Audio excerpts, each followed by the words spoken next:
चलिए खबरें विस्तार से। 3 आईपीएस अधिकारियों को जबरन रिटायरमेंट दे दी गई है। गृह मंत्रालय की स्क्रीनिंग में आउट हुए हैं ये 3 आईपीएस अधिकारी।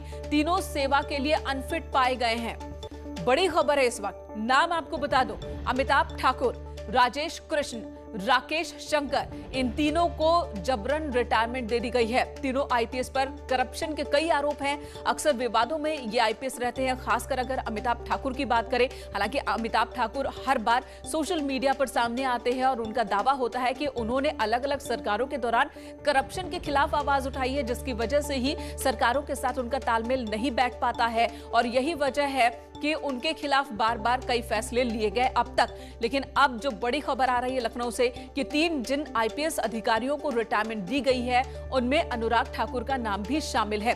अमिताभ ठाकुर के अलावा राजेश कृष्ण, राकेश शंकर, इन्हें भी हटा दिया गया है। इन्हें तत्काल प्रभाव से हटा दिया गया है। ऋषभ मणि त्रिपाठी इस वक्त हमारे साथ मौजूद है। ऋषभ, इस फैसले पर क्या है खबर इस वक्त आपके पास? मेनका देखिए, इसी 4 दिन पहले योगी सरकार के 4 साल पूरे हुए और योगी सरकार ने बिल्कुल साफ संदेश दे दिया है कि भ्रष्टाचार, लापरवाही या अकर्मण्य अकर्मठता जो अधिकारी करेगा उसके खिलाफ सख्त से सख्त कार्रवाई की जाएगी। एक पुराना आदेश है जिसके तहत ऐसे पुलिस अधिकारी या कर्मचारी जो 50 साल से ऊपर हो चुके हैं, लापरवाह हैं, जिनके खिलाफ भ्रष्टाचार के आरोप हैं, जो अक्षम है, शारीरिक रूप से उनके अंदर कोई कमी है, तो उनको स्क्रीनिंग की जाती है कमेटी के द्वारा। और स्क्रीनिंग कमेटी जब रिपोर्ट देती है उसके रिपोर्ट के आधार पर सरकार उनको सेवा जी। एक्स डीजीपी विक्रम सिंह भी हमारे साथ जुड़ गए हैं। ऋषभ, उनसे बात कर लेते हैं। विक्रम सिंह जी, जो ये फैसला लिया गया है, 3 अधिकारी, इनका नाम आपको पता है, इन्हें जबरन रिटायर किया गया है। बताया जा रहा है कि ये सेवा के लिए अनफिट हैं और जो जांच हुई उसमें अनफिट पाए गए, जिसके बाद फैसला लिया गया। इस फैसले पर आप क्या कहेंगे?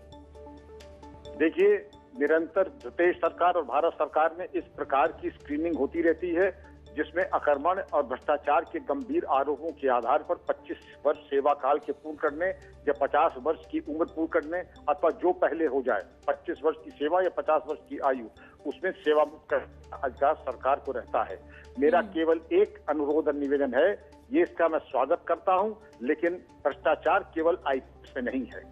ये एक तरफा निर्णय केवल आईपीएस के ऊपर, उसमें पीसीएस, पीपीएस, इसके अलावा आईएएस जो भ्रष्टाचार के अड्डे हैं उनके ऊपर भी तो जरा कोई कार्रवाई हो जाती तो और ज्यादा विश्वसनीयता रहती। जी, विक्रम सिंह जी, सरकार का यही कहना है कि बारी बारी से हर डिपार्टमेंट में सफाई का काम चल रहा है। आईएएस अधिकारियों में भी जो करप्ट हैं उनके खिलाफ भी जांच पड़ताल चल रही है, जिनकी शिकायतें आ रही हैं, और आईपीएस अधिकारियों के साथ भी वही हो रहा है। ये 3 बड़ा फैसला आज जो सामने आया है, खासकर हम अमिताभ ठाकुर की अगर हम बात करें, अमिताभ ठाकुर आईपीएस अक्सर ये सोशल मीडिया पर एक्टिव रहते हैं। इनका कहना है कि इन्होंने कभी करप्शन का साथ नहीं दिया। यही वजह है कि कोई भी सरकार के साथ इनका तालमेल नहीं बैठ पाया और यही वजह कि इनके खिलाफ तमाम मामले चल रहे हैं।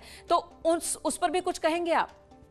वो देखिए, एक पक्ष है, लेकिन मेरी बात को आपने समझ, अगर जांच चल रही है आईएएस की, बेहतर ये होता कि जांच समयबद्ध तरीके से सबकी एक साथ होती। नहीं हुई, मैं उस दिन का इंतजार करूंगा जब आईएएस और पीसीएस और पीपीएस के ऊपर भी वही कार्रवाई होती है। लेकिन अब आपकी बात आते हैं अमिताभ ठाकुर की बात पे, वो उनका पक्ष है। अगर उन्हें कोई शिकायत है वो स्वतंत्र है न्यायालय जाकर के अपनी बात को कहना, और सरकार ने त्रुटिपूर्ण विद्वेषपूर्ण कोई कार्रवाई की है तो उस न्यायालय उसको वापस भी ले सकती है, उस पर स्टे भी लगा सकती है।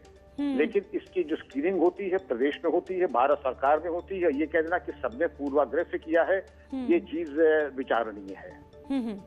तो विक्रम सिंह जी, आप कह रहे हैं कि सिर्फ आईपीएस अधिकारियों को ही ना टारगेट किया जाए, बल्कि दूसरे विभागों में भी इसी रफ्तार से कार्रवाई होनी चाहिए। विदित है कि भ्रष्टाचार का परिमाण आईएएस में आईपीएस से कई हजार गुना ज्यादा है।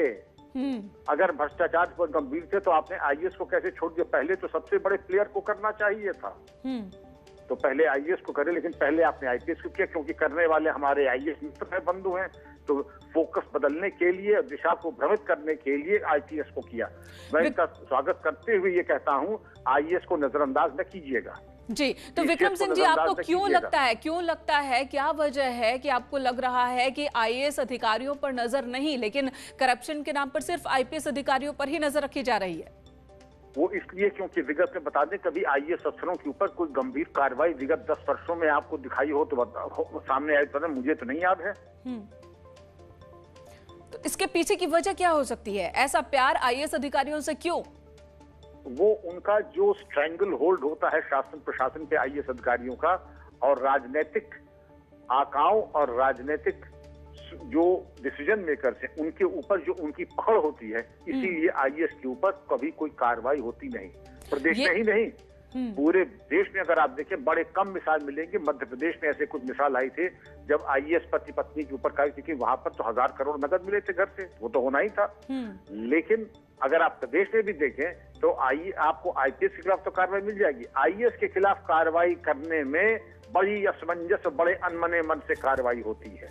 आप हाथरस से भी देख लें, आईपीएस के ऊपर तो कार्रवाई हो गई, डीएम के ऊपर जब हाईकोर्ट ने फटकार दी है तब कलेक्टर साहब बहादुर का तबादला हुआ है। इतना प्रेम ये दिखाता है कि एक पक्षी कार्रवाई नहीं, पूरी समान रूप से सबके खिलाफ जो भ्रष्ट है, कर्मण है, सबके खिलाफ कार्रवाई। मेरा कही कहना आईएएस आईपीएस ना याद करें, जो भ्रष्ट है, कर्मण, उसके खिलाफ कार्रवाई होनी चाहिए, वो आईएएस में हो आईपीएस में हो। लेकिन केवल आईपीएस में हो और आईएएस में ना हो, ये चीज है। विक्रम जी, बड़ी बात आप उठा रहे हैं यहाँ पर, बहुत बड़ी बात कह रहे हैं कि करप्शन के खिलाफ कार्रवाई करनी ही है तो सिर्फ आईपीएस अधिकारियों को ही टारगेट पर न रखा जाए, उनके कामकाज की समीक्षा तो की ही जाए, लेकिन आईएएस अधिकारियों की भी की जाए, उन पर भी नकेल कसने की कोशिश होनी चाहिए ताकि करप्शन वहां खत्म हो, क्योंकि जैसा कि आप कह रहे हैं कि करप्शन की असली वजह वो है। धन्यवाद इस वक्त न्यूज 18 से बात करने के लिए। तो विक्रम सिंह जी, पूर्व डीजीपी, जो स्वागत कर रहे हैं सरकार के इस फैसले का, वो कह रहे हैं कि अगर ये जो 3 अधिकारी है ये अगर सेवा के लायक नहीं थे, अगर स्क्रीनिंग में ये आउट हो गए हैं, पास नहीं हो पाए हैं तो ठीक है, अनफिट पाए गए तो ठीक है, इनके खिलाफ एक्शन लिया जाए, इन्हें बाहर किया जाए। लेकिन साथ ही एक और बड़ा मुद्दा उठा रहे हैं कि इसी तरीके से आईएएस अधिकारियों के खिलाफ भी कार्रवाई की जाए।